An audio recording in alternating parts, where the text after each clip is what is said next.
चरणों में फूल चढ़ाने लगे। आपको देख के हम झूमने लगे।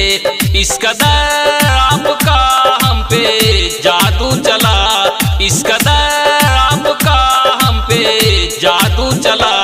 रात दिन आप ही नजर आने लगे।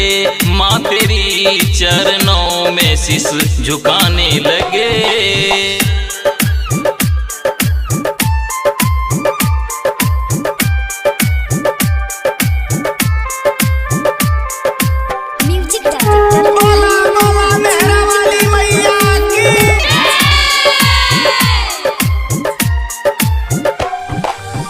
भक्ति में तेरे मर जाएंगे,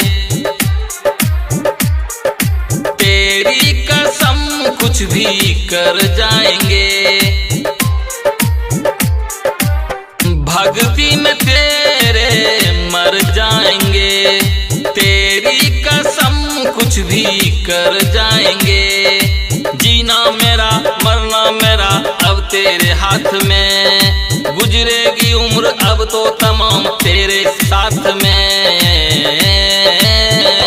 आप ही आप दिल में समाने लगे। आपको देख के हम झूमने लगे।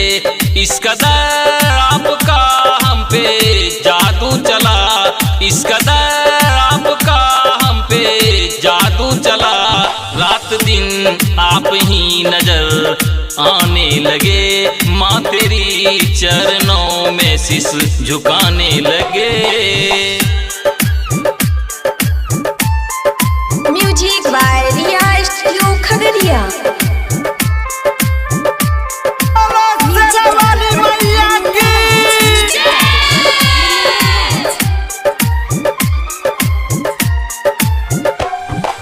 आप जो इस तरह हमसे दूर जाएंगे, तेरे बिना कैसे रह पाएंगे।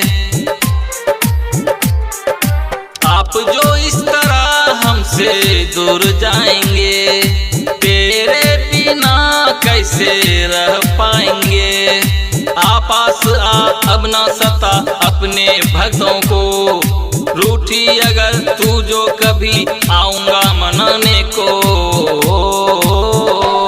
आपको पाके हम इतराने लगे, आपको देख के हम झूमने लगे। इस कदर आपका हम पे जादू चला, इस कदर आपका हम पे जादू चला।